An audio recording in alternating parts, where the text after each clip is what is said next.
Social media platform X goes dark in Brazil. It failed to comply with a court order to block accounts linked to disinformation. Owner Elon Musk says it's a crackdown on free speech. How much politics is involved? And could other countries follow suit? This is Inside Story.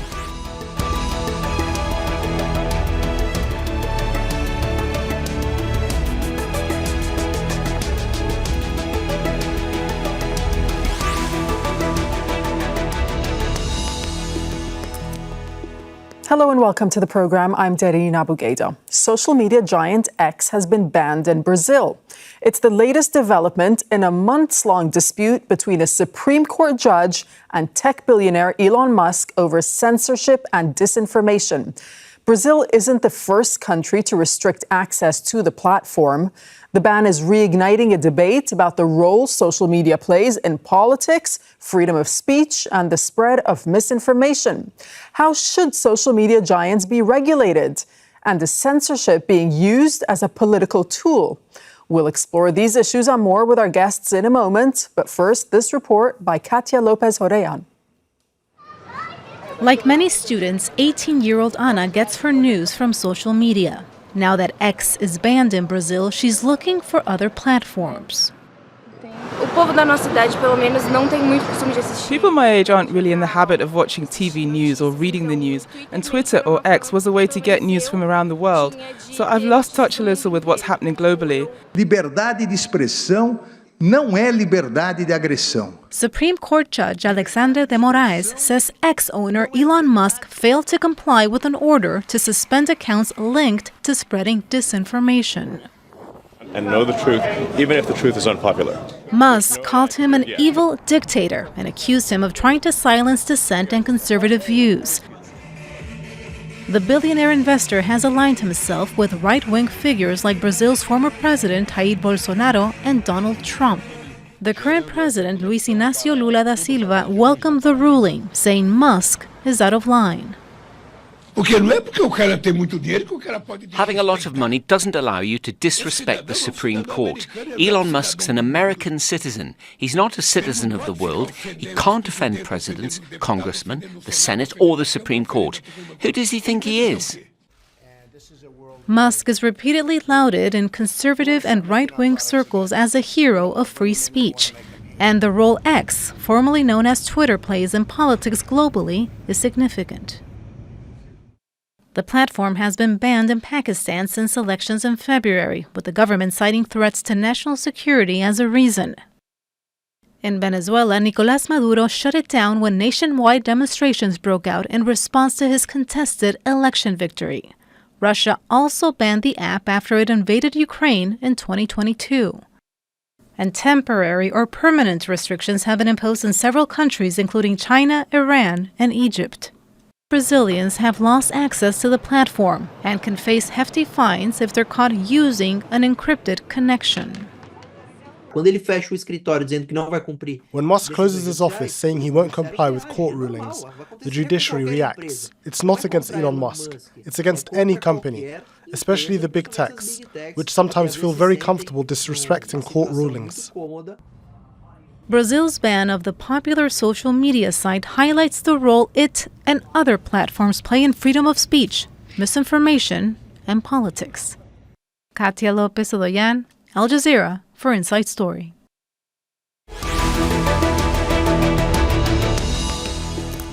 Okay, let's bring in our guest. Joining us from London is Flora Rebelo Ardiuni, who's a senior advisor on technology and human rights, who led research and advocacy projects on the role of disinformation in Brazil's 2022 presidential elections. In Newcastle, in the UK, is Chris Stokel-Walker, who's a technology and digital culture journalist. He hosts a podcast called Techtonic, which looks at freedom of expression online. Also joining us from London, but just off the plane from Brazil, is Vinicius de Carvalho, who's a reader in Brazilian studies at King's College London and also the founder of the Observatory of Democracy in Latin America. Thanks for your time with us on Inside Story. Vinicius, if I may start with you, since you're just off the plane in Brazil, from Brazil, how is this being seen over there? Thank you very much for having me here, first of all. And yes, just coming back from Brazil, I was just there when this order was issued by the judiciary, and it's been quite controversial. Of course, we see a lot of people that supporting this court order, and also those who are using that mostly, and especially those that were associated with the right-wing previous government, are complaining that this is a sort of transgression of the right of speech, and also a sort of suspension of democracy in Brazil. I think this is reflecting very well this sort of division that the country has seen even before this court order decision. So it's just another part of this game of, let's say, division that the country is living right now. Okay, Chris, the judge accused X of treating the social network, quote, like a no man's land, a veritable land without law, by allowing the massive propagation of misinformation, hate speech, and anti-democratic attacks. But at the same time, X posted that the shutdown by the judge is simply because we would not comply with his illegal orders to censor his political opponents. I mean, is this ultimately down to whether it's a question of free speech versus sovereignty? I think that Elon Musk would like us to believe that. I think that many people in judiciaries and in governments around the world might be echoing what the Brazilian judge said there, although maybe not in quite as strong terms, because they try and keep a relatively civil relationship, I suppose, with Elon Musk. But yes, this is undoubtedly the kind of area in which Musk likes to dabble. He knows that it is possible for him to kind of engage with political divides, and we've seen in Brazil a huge political divide after the election, and he likes to try and decide that he is going to get involved in this on a sort of social level. And so he is seeing this, I think, as a free speech fight. I think that the judge does have, however, some very legitimate concerns, whether we trust or not trust the kind of request and the validity of those requests to take down these things. We do know that Elon Musk has decided that he is going to try and flout a lot of these orders and take a grand stand while doing so. So I think that we ought to be a little bit concerned about this in terms of, well, if Elon Musk is doing this, then with Twitter and kind of Brazil, is he going to do this with other platforms elsewhere? Okay, we'll get to that a little later, but let me bring in Flora. What's your opinion? I mean, does this ban on X constitute a violation of free speech principles or not? Absolutely not.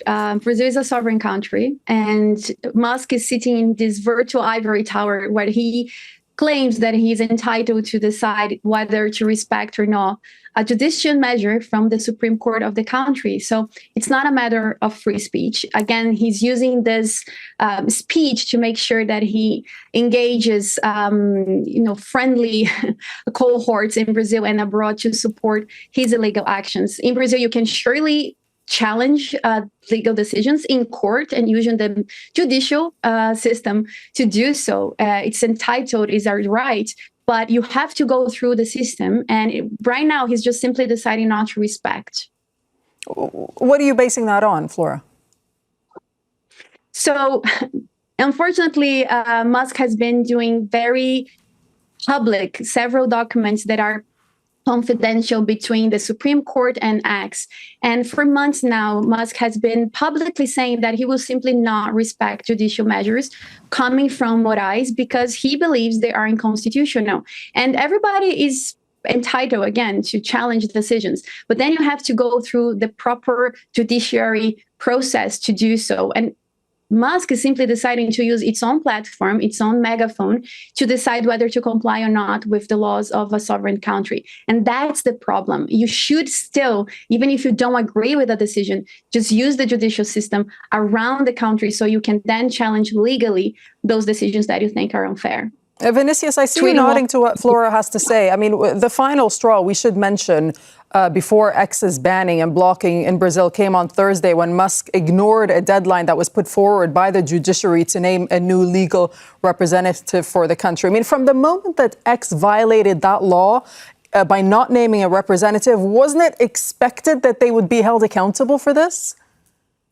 Absolutely, and I totally agree with my both colleagues that said before.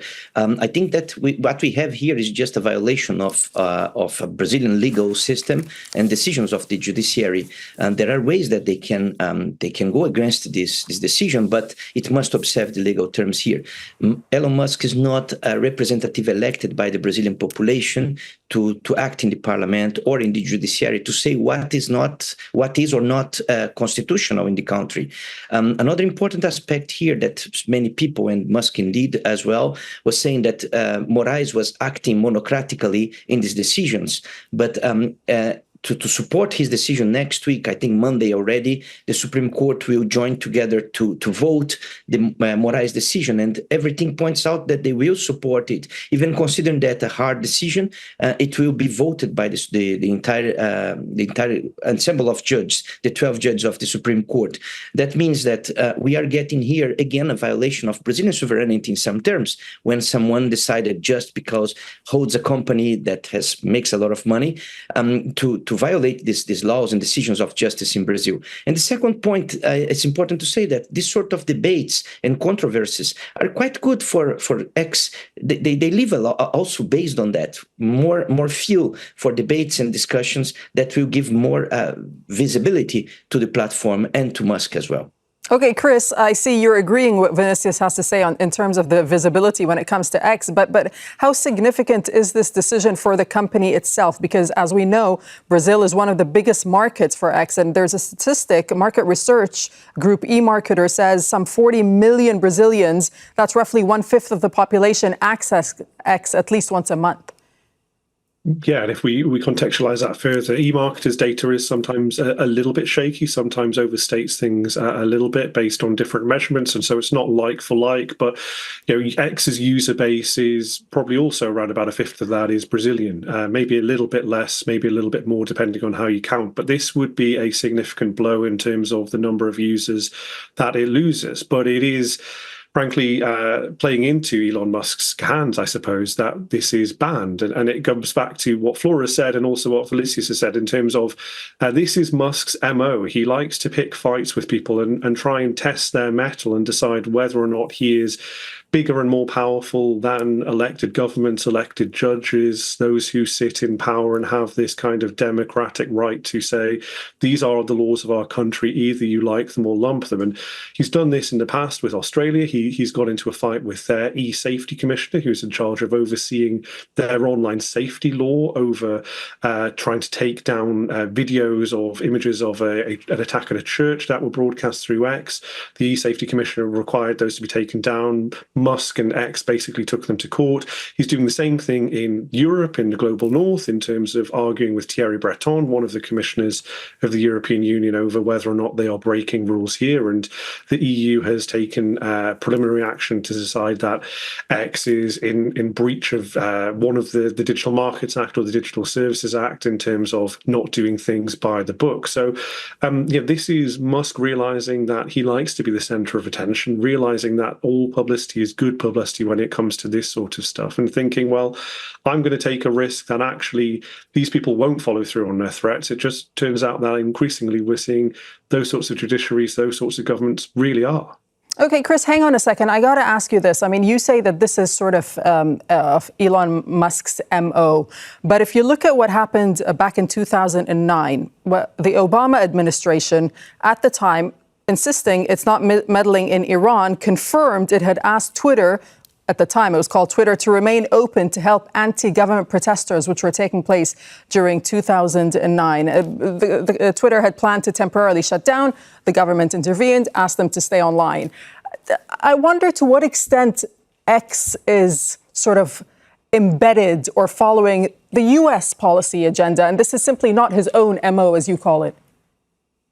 I think that's not entirely true. I think that Musk, frankly, wouldn't be kowtowing to any US president, not even Donald Trump. I believe that if Trump were to be elected in November, Musk would probably believe that he is the smarter individual, he has more power, and he doesn't need to follow those rules. He could shape those rules. And so, given the political divide between him and Joe Biden and the Kamala Harris ticket as well, I don't think that there is any idea that Musk might be somehow in bed with them. It is interesting. You do point out a really fascinating point, Dareen, which is, X, formerly Twitter, has long been the sort of cradle of democratic decision-making and the ability to kind of stir up a populace against often authoritarian rule. And so there is this concern here we had in the package that opened up our discussion that it is banned in many kind of authoritarian states. And viewers of Al Jazeera will remember a decade and a half ago, the Arab Spring basically being fomented through social media platforms like Twitter, actually being able to share footage and information about what was happening helped bring that across the region here. I don't think this is necessarily what's happening in Brazil. I think that there is an element of politics here, no doubt. We know that Lula is very different to Bolsonaro in terms of his presidency and political viewpoints, as our two other panelists will be able to comment on in much more detail than I could. But we also know, I think, here that there is a difference between what's happening now and in Brazil and what happened perhaps in 2009 in Iran and in the rest of the Middle East around the Arab Spring. Flora, would you like to weigh in on this? Of course. Thank you, Chris, for this, because this is very important. The latest decision to ban X, it's a combination of months of escalation, and it has been showed in the piece before. So there were two milestone moments, right, this year. Back in April 2024, Musk has deliberately decided to put back online several profiles that were under investigation already by the justice, right? Spreading disinformation, hate speech, and these individuals, they were monetizing on that content, right? So April 2024, Musk says, I'm not respecting any more judicial measures. And that's the escalation that started. So the ban of Twitter is actually the last resort that the justice had in its hands, because when Twitter decided to close its office last week, and then there was no legal representative in the country to respond to any judicial measure, then they were given 24 hours to appoint a new legal representative. After those 24 hours, there was no really other measure to be taken by the judiciary in the country. And the civil law in Brazil, the civil law in Brazil demands a legal representative to be appointed. And the internet bill in Brazil gives all those escalation of measures by the judiciary. So they gave a warning, they issued fines, they warned that it would be suspended, and ultimately it led to the ban. So we've got to see this as an escalation of events and not necessarily something that just happened this week because justice are tired of the attacks that Musk has been directing towards them. Okay, Chris, go ahead and respond. Yeah, I just wanted to add a little bit more context to what Flora said. I think it's really important that we think about this, Dareen. Listeners and viewers of this program will have seen me appearing earlier this week on a discussion similar to this around Pavel Durov, the CEO of Telegram. And one of the issues around Telegram that we've had is with French authorities that essentially there has not been that accountability for issues of law enforcement, for issues of government requests where there are these real concerns around spreading disinformation and so on. So yes, that trigger point of this being there is no legal representative for X is essentially an abdication of responsibility by Elon Musk and X, more like the similar thing that we've seen with Pavel Durov. And I think that's why we're starting to see this drastic action against these tech CEOs, first Durov and Telegram and now Musk and X, is that previously we've always found social media CEOs a bit of a problem. Frankly, they have often kind of ignored the rules and pushed the boundaries in the benefit of what we would call disruption. And disruption has two different meanings depending on whether you're a Silicon Valley tech CEO or you're the rest of the world who is affected by those decisions. But I think what's different here is that even when it comes down to it, at the crunch point, those tech companies have actually acceded to requests and had those elements. Whereas now with Musk here in particular and Durov last week, there's an indication here that they've refused to. They've stepped away from this due process of judicial reviews and also government requests to try and say, no, we know better than you and our way or the highway is the rule here. Okay, Vinicius, I mean, is there a feeling in Brazil amongst those who do not support this ban, that the Brazilian government, the judge, in fact, could have taken perhaps alternative measures to address the concerns without resorting to a complete ban? And if so, what are they? Well, yes, and I think one of the topics that connect what our colleagues were saying here is that many people in Brazil is calling that a censorship. But it's important to make a very clear distinction here. X is not banned in Brazil. It's temporarily suspended until it complies with some regulations and some decisions of the court. So it's not a question of being banned. It's just to be compliance with the law. That's the first point. And of course, many of the oppositions of the government in particular, or those who have their accounts frozen or requested by law to be put down, they are using that as an opportunity to say that really there is bias in the Brazilian decision on the court here. And the second point that I would like to make, also connecting to what my colleague said before, is that it's not clear how the platform works, operates democratically speaking. It's not that everything that's put there, it's really being treated the same way. We don't know clearly what algorithmic system is in use to share and more or less posts. It's not clear how this is being used in terms of manipulating information. So the risk for disinformation here is huge. And it's also proved that this was important too in the attacks of 8th of January that you are just showing now some images to the audience. So it's clear that we have here really a platform that in some way was actually encouraging more anti-democracy than the democracy that pretends to be spreading or promoting. Okay, Flora, we touched upon this a little bit. I mean, I wonder if you can elaborate on how this action by Brazil compares to other countries' approaches to regulating or suspending social media platforms. Right. I think Chris brought a very important point that I would love to elaborate indeed. Sure.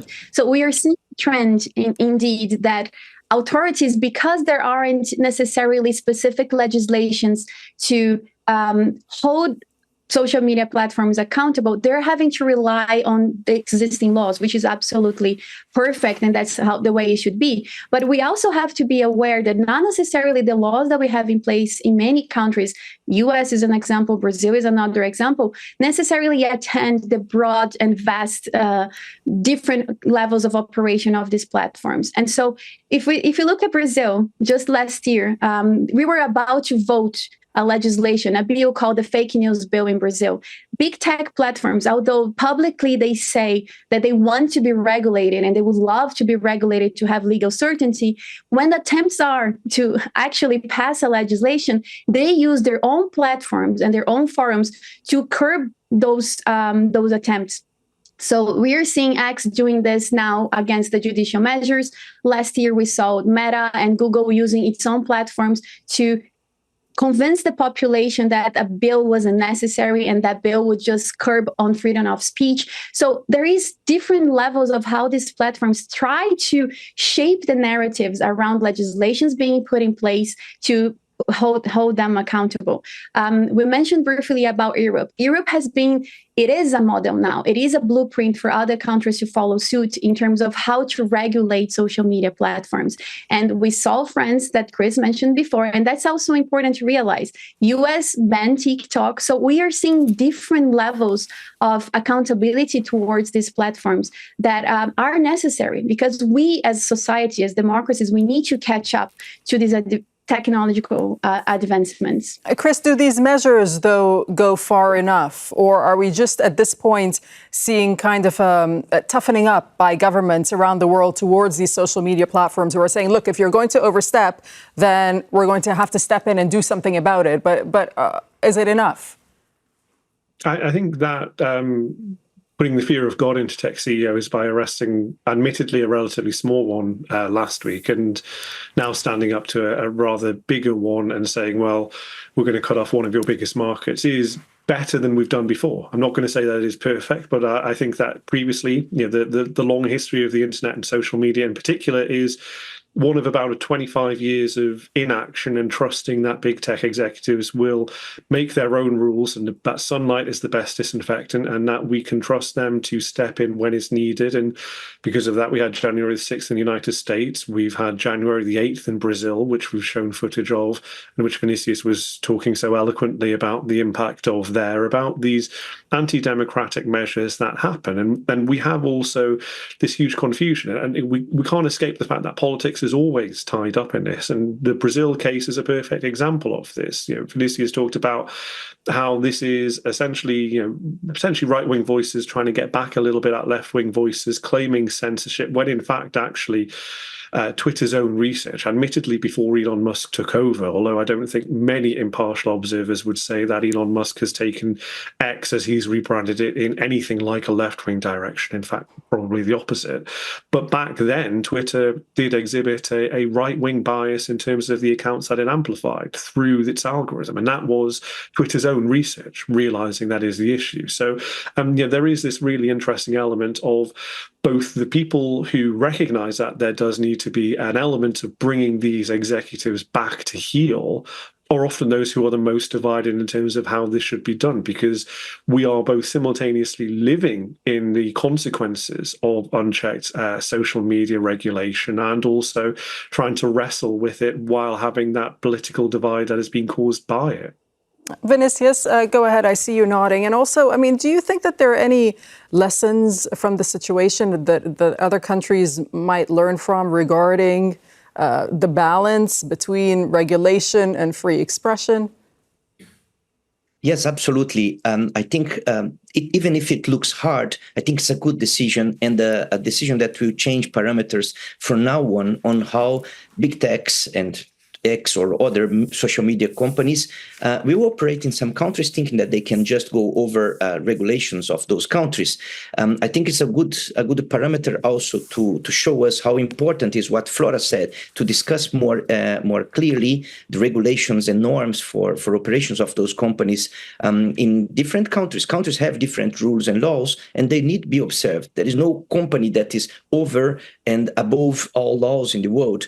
And Chris mentioned quite clearly, we have already enough data and enough studies and research to start to create parameters. And I think this situation in Brazil today, even looking hard, it's a good step in terms of giving more, as I said, parameters to create checks and balances for those companies operating in democracies. That's what I think we need now. And that's a lesson that Brazil can be teaching now for many countries in the world that thought that they never could face powers like those. All right, we'll have to leave it there. Thank you so much for joining us. Thanks to my guests, Flora Rebelo Ardiuni, Chris Stokel-Walker, and Vinicius de Carvalho. Thanks so much. Thank you for watching. You can see the program again anytime by visiting our website, aljazeera.com. For further discussion, you can go to our Facebook page, facebook.com/AJ Inside Story. You can also join that conversation on X. Our handle is AJ Inside Story. From myself and the whole team here in Doha, thanks for watching, and bye-bye for now.